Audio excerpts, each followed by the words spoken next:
김태훈의 정치쇼 화요일 2부 정치 프리킥 시간이 돌아왔습니다. 더불어민주당에서 4선 의원을 지낸 전 청와대 정무수석 최재성 수석 나왔습니다. 안녕하세요. 안녕하세요. 이번 주도 워스트 보니까 워스트가 2분, 베스트가 1분 있습니다. 일단 워스트 플레이부터 뽑아보죠. 누구? 한동훈 법무부 장관. 한동훈 법무부 장관. 워스트로 뽑으신 이유는 뭔가요? 우선 법치를 얘기하잖아요. 예. 늘. 네. 근데 이건 뭐 완전히 제가 보기엔 뭐 법치 깡패도 아니고. 법치 깡패요? 예. 그 헌재 판결에 대해서 이런저런 토를 달아서 사실은 불만을 쏟아낸 거 아니에요? 예. 그래서 이건 법무부 장관으로서 이런 이 태도를 취하는 것은 정말 문제가 있는 거죠. 그리고 검사 출신 아니에요. 네. 그리고 이 판결은 세 가지로 크게 이제 볼 수가 있잖아요. 하나는 절차상해. 네. 그다음에 이제 두 번째로는 이제 법안의 효력. 효력이 있고, 그리고 이게 이번이 한 5번째쯤 될 거예요. 소위 말해서 수사권에 대해서는 검사의 수사권에 뭐 입법으로 정할 수 있는 거고. 그런데 절차상의 문제 하나 지적한 걸 가지고 중요한 내용들을 다 그냥 묻어버린 거란 말이에요. 그래서 이거는 한동훈 장관과 또 한동훈 장관과 함께하는 생각을 함께하는 사람들의 법치라는 것이 얼마나 이제 편향된 건지 알 수 있고요. 헌재를 부정하고 또 그렇게 되면은 헌법, 법, 시행령 이런 책이 아니에요. 그러면 헌법에 따라서 법이 충실해야 되는 거고 헌법과 법에 따라서 시행령이 충실해야 되는데요. 거기다가 시행령을 오히려 이 헌법과 법을 능가하는 존재로 지금 만들고 있고 앞으로 더 강화하겠다는 뜻으로 읽혀지는 얘기까지 했는데, 그러면은 그야말로 시행령을 정비하지 않거나 혹은 시행령에 한술 더 떠서 검찰의 수사권을 더 강화하거나 이렇게 되면은요, 그때는 탄핵 대상이에요. 탄핵될 수도 있다. 그 얘기 잠시 후에 해보죠. 그런데 한동훈 장관이 그렇게 얘기했잖아요. 헌재 결정 나오면서부터 존중은 하지만 뭐 법리적으로 동의하진 않는다. 이런 표현을 썼거든요. 그게 어느 나라 말이에요. 근데 존중을 한다고 했으니까 아마 헌법재판관 탄핵하고 싶을 거예요. 국민의힘이나. 예. 아니 존중은 하는데 그 판결이 말이 안 된다고 얘기를 해버리면 그 존중하는 게 아니죠. 왜냐하면 소송 당사자고 또 법률가니까 법리적으로 본인은 소송 자격도 없다는 거 아니에요. 왜냐하면 권한쟁의라는 게 뭐예요? 국회의원이나 국민이고요. 국민의 주권을 침해하면은 다른 이제 이 소송 절차가 있는 거고, 본인이 국회의원도 아니잖아요. 그래서 자격도 없는 사람이요. 그래서 각하한 거고. 그 헌재 결정 가지고 국민의힘에서는 그런 얘기 하잖아요. 술 마셨지만 음주는 아니다는 결정 아니냐. 절차적 위법성을 인정했는데 법안이 효력이 있다는 게 말이 되냐고. 그게 본질이 아니잖아요. 본질이 아니고요. 이제 효력 문제가 하나 있긴 하고요. 절차적 문제가 있긴 하는데요. 하나는 이제 소송 당사자로서 이 한동훈 자격이 없다는 거거든요. 그다음에 검찰의 독점적 수사권은 아니라는 과거의 헌재의 판결 내용을 다시 확인해 준 거거든요. 그래서 이 소송을 제기했던 문제가 뭐예요? 검수한 바가 안 된다는 거 아니에요? 이거에 대해서 청구를 한 거거든요. 그런데 법원은 다시 과거의 4차례의 판결을 확인을 해 준 거예요. 그게 핵심이에요. 그러니까 본말이 전도된 주장이죠. 알겠습니다. 앞서 잠시 한동훈 장관 탄핵 말씀하셨잖아요. 지금 민주당에서 뭐 당론까지는 아닌 것 같은데 황운하 의원하고 김영우 의원이 한동훈 장관에 대한 탄핵 얘기를 꺼내기 시작했습니다. 수석님도 보시기에 한동훈 장관이 탄핵하는 게 맞다 이렇게 보시나요? 저는 책임은 져야 된다고 봐요. 책임을 져야 된다는 거는 법무부 장관이 소송을 한 것도 예. 아마 검찰에서도 우려하는 목소리들이 그때 있었어요. 예. 이게 소송으로 가고 오히려 이 안 좋은 결과가 나오는 거 아니냐. 또 법무부 장관이 하는 게 맞냐. 그래서 그런 목소리도 그런 생각들도 있었는데요. 책임은 예를 들어서 사과하는 게 책임일 수도 있고 네. 그런데 말씀드렸지만 시행령 정비해야 되거든요. 안 하면은 이거는 우리나라 헌법과 법률에 대해서 헌재에서 확인해 준 것에 대해서 거부하는 거거든요. 그럼 법무부 장관이 그렇게 하면 안 되죠. 예. 그럼 만약에 한동훈 장관이 시행령을 지금 민주당에서는 시행령 정비하라. 당신이 만든 소위 말하는 검수원복 시행령은 모법인 검찰청법이나 형사소송법에 반하는 거니까 정비하라 이렇게 얘기하잖아요. 그걸 안 하면 탄핵될 수도 있다. 저는 탄핵할 수 있다고 봐요. 네? 그다음에요. 네. 왜냐하면 헌법과 법률 위배하면 탄핵할 수 있잖아요. 네? 그렇잖아요. 네. 네. 그래서 그때는 탄핵을 검토할 수가 있으나 지금은 이 법무부 장관으로서 개인이 아니고 법무부 장관으로서 이런 소위 말해서 소송을 해서 일종의 이제 패한 거 아니에요. 네. 그러면은 그에 따른 책임감을 좀 보여줘야 된다 이런 건데 네. 탄핵을 이렇게 뭐 쉽게 또 꺼내고 네. 그러면 우선 정치적으로 네. 이것이 민주당에게 별로 득도 안 되고. 그러니까 지금 시점에서 지금 시점에서 한동훈 장관에 대한 탄핵을 꺼내는 건 정치적으로 민주당에게 마이너스다. 저는 지난번에 이상민 장관 문제 있잖아요. 예. 제가 지적을 했잖아요. 예. 이태원 참사 국정조사를 합의해 놓고 그리고 탄핵하는 그 다음 날 윤석열 대통령은 이상민 장관 해임하라고 최후 통첩을 했어요. 윤석열 대통령이 안 하잖아요. 그럼 뭐냐면 해임 결의안 이제 통과시켜요. 근데 윤석열 대통령이 해임을 안 해. 그건 뭐 강제력이 있는 게 아니니까. 그러니까 탄핵으로 가잖아요. 그러면서 이상민 장관 해임해야 된다는 여론하고 탄핵 여론하고 차이가 엄청나요. 해임 여론에 훨씬 더 못 미쳐요. 그래서 민주당이 끌려가는 전략을 한 거거든요. 그때 그렇게 말씀하셨어요. 이것도요. 지금 어처구니 없는 이 짓을 한동훈 장관이 한 거 아니에요? 근데 여기서 탄핵 어쩌고 저쩌고 해서 탄핵 뭐 액션에 들어가면요. 네. 그러면은 국면이 완전히 바뀌는 거예요. 그러면은 한동훈 장관에 대한 탄핵은 시행령을 고치지 않으면 그때 하는 게 맞다? 저는 그때 검토할 수 있다고 봐요. 근데 의원님, 수장님 이건 어때요? 일각에서는 그런 얘기 하잖아요. 뭐 지금이든 아니면 시행령 고치지 않아서 수장님 말씀하신 그때든 한동훈 장관에 대한 탄핵 카드를 잘못 꺼내면 한동훈 장관을 대선 후보로 완전히 키워주는 건데 제2의 윤석열 대통령을 만드는 건데 라는 일각의 저는 뭐 꼭 그렇게는 보지 않습니다. 왜냐하면 그 한동훈 장관은 지금 집권 당에서 배출한 윤석열 대통령이 임명한 윤석열 국무위원 아니에요. 그렇죠. 그래서 윤석열 대통령 그늘에 있는 거예요. 예?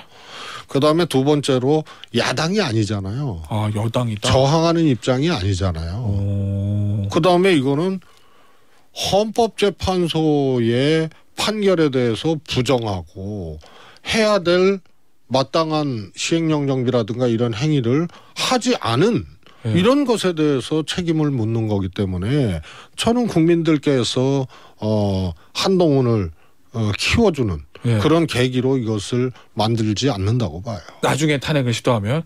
그렇습니다. 그러면 지금은 아니란 말씀이시잖아요. 지금은 아니죠. 그럼 지금 한동훈 장관에게 책임을 묻는다고 하면 민주당에서 어느 정도 선이 적절하다고? 아니 저는 우선 한동훈 장관이 이 헌재 판결에 대해서 인정을 하고 털을 달지 않고 그다음에 충실하게 시행령을 정비하겠다라든가 이런 것들이 이제 이 책임에 저는 내용이 될 수 있다고 보는데요. 오히려 거꾸로 민주당 의원들이 사과해야 되는 거 아니냐 이러고 만약에 5대4 나왔으면은 거꾸로 나왔으면은 그러면은 어떻게 할 거냐 뭐 이런 식의 얘기를 하니까 적반하장 오만방자 그다음에 자가당착 이런 게 다 적용될 만한 하여튼 희귀한 행동을 보이고 있어요. 알겠습니다. 요거 좀 여쭤보죠. 이 헌재 결정과 관련된 건데 민영배 의원 이 복당 이거 해야 되는 겁니까? 안 해야 되는 겁니까? 민주당 입장에선. 저는요 그야말로 이번 국면은 저는 좀 지나야 된다고 봐요. 아 지금 당장 복당할 건 아니다. 아까 순전히 이건 정무적이고 전략적인 측면에서만 보면 한동훈 장관 탄핵도 지금 헌재 판결 이후에 한동훈 장관의 저런 태도나 그다음에 국민의힘 태도나 이거 국민들이 뭐 저런 사람들이 있어? 이렇게 얘기를 하고 본인들이 얘기했던 뭐 법치 어쩌고 저쩌고 맨날 그러는데 저거 완전히 잘못됐네. 이렇게 인식하고 있는데 탄핵 카드를 실제로 액션을 하면 그건 국면이 탄핵 국면으로 전환되기 때문에 안 되는 거예요. 그런데 민영배 의원도 이 과정에서 바로 복당을 하거나 이러는 것은 아니다. 그럼 이게 이 복당 문제가 더 이슈가 돼버린다? 그렇죠. 그래서 그냥 조금 있어야죠. 그냥 무소속으로 당분간 두는 게 낫다. 그러니까 적자적이고 반동적이고 이런 게 정말로 하책 중에 하책이에요. 알겠습니다. 자 한동훈 장관의 워스트 첫 번째로 뽑으셨고 여기 두 번째 워스트가 더 있네요. 누구죠? 사실은 특등 워스트. 특등이요? 예. 김기현 국민의힘 대표. 왜요? 지지도가 당 지지율 떨어져서 그런 건가요? 두 가지를 했잖아요. 이 헌재 판결에 대해서 민우국 카르텔이다. 민변, 우리법 연구회, 뭐 국제인권 연구회 이렇게 얘기를 하고요. 출세시켜준 민주당에 대한 보은이다. 뭐 이런 식의 얘기를 해요. 이게 무슨 정말 수준 이하죠. 그래서 아마 이런 식이라면요. 과거에도 그런 경우가 있었거든요. 검찰이 수사권을 가지고 판사들을 이렇게 공격하고 판사들은 또 그거에 방어를 하고 그래서 검판 충돌이 꽤 있었어요. 검판 충돌이요? 네. 아마 이런 태세로면 그런 거 하고 싶을 거예요. 사법부가 마음대로 안 되고 이렇게 되면 그 정도의 생각을 나는 실제로 하고 있을 수도 있다고 봐요. 왜냐하면 과거에 검사 출신도 이번 헌재 판결과 똑같은 검사 출신 헌법재판관도 그런 의견을 냈고 또 박근혜 정부 때 박근혜 대통령이 추천했던 그래서 임명됐던 헌법재판관도 같은 의견을 냈어요. 그럼 이거 어떻게 해석할 거예요? 그래서 말도 안 되는 소리를 국민의힘 대표가 하고 집권당 대표가 하고 있다는 게 정말 이건 어떻게 보면 뭐라 그럴까요? 무슨 편집증도 아니고 좀 더 심하게 얘기하면 이게 투정도 악의적인 투정이에요. 악의적인 투정. 그래서 구상유치와 정말 조금 뭐라 그럴까요? 두렵다 저런 생각이 이게 같이 드는 그런 태도를 지금 보이고 말을 하고 있어요. 알겠습니다. 그 이후로 헌재 결정에 대한 반응 요거를 이유로 김기현 대표를 워스트로 뽑아주셨고 베스트 볼까요 이제? 워스트 이유가 또 하나 있죠. 또 있어요. 김기현 대표 체제에서 집권당 국민의힘의 저출생 대책이 나왔잖아요. 검토 중이라고. 어제 제가 인터뷰했던 국민의힘 의원은 아이디어 차원이다. 성일종 전 정책의장 말로는 아이디어 차원이지 뭐 본격적으로 이게 뭐 정책으로 위반돼 그런 건 아니다 얘기하던데. 아니. 그거 말씀하시는 거죠? 아들 셋 20대 30 전까지 아이 셋 나면 아빠 병역 면제. 요거? 아니 지나가는 강아지가 짖은 겁니까? 예? 집권당에서 검토 중인 거 아니에요. 그러니까 그걸 아이디어 차원이라고 어제 성일종 의원은 그렇게 얘기하더라고요. 아이디어든 뭐 무슨 갑자기 든 생각이든 그런 게 검토될 수는 없는 거예요. 그래서 지나가는 강아지가 짖은 얘기가 아니잖아요. 예? 그리고 아이디어 차원에서 검토했는데 황당한 얘기가 왜 검토 중이라고 밖으로 나오고 공개되고 그래요. 그래서 이런 아이디어를 냈으면요. 그거는 정상적인 정당이라면 아이디어 축에도 못 끼는 걸 아이디어라고 표현하는 것 자체가 잘못된 거죠. 이런 발상을 아이디어로 격을 높여주잖아요. 이거 그러면 이런 얘기는 일종 아이디어, 뭐 해프닝, 뭐 뭐라고 표현할지 모르겠는데. 해프닝 아니죠. 그럼요. 정책위에서 검토되고 있는 것을 관계자가 얘기를 한 거 아니에요. 그래서 성일종 정책위원장 개인이 동네 사람한테 들은 얘기가 아니잖아요. 그래서 정책위에서 나온 거예요. 그런데 책임자가 당대표 아니에요. 뭐 당대표가 최고 그래서 이 내용에 대해서는 뭐 두말할 필요도 없는데요. 나경원 전 원내대표 어떻게 했죠? 저출산 대책이 부위원장 하다가 대통령이 위원장 아니에요? 네. 해임시켰잖아요. 네. 그때도 검토 중인 의견이었어요. 네? 헝가리식 직접 지원이 있지 않습니까?